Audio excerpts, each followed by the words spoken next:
Genesis 1. In the beginning, God created the heavens and the earth.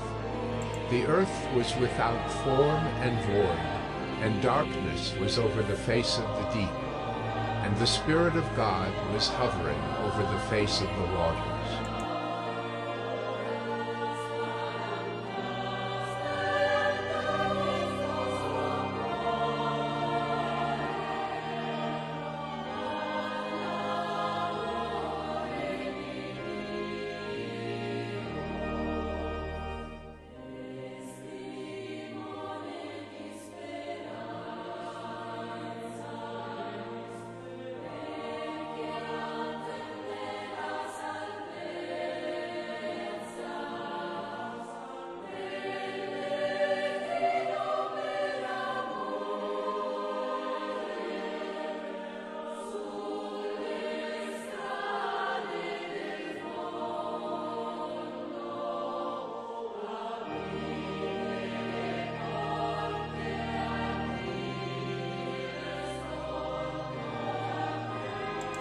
O le tusi a yuta, o hao yuta le au auna Yesu Keriso, ma o le uso ya kopo, o au tusi aku ya ila tau o e wala awina, ma ua alofa ina le tua le tama, ma ua leo leo ina mo Yesu Keriso.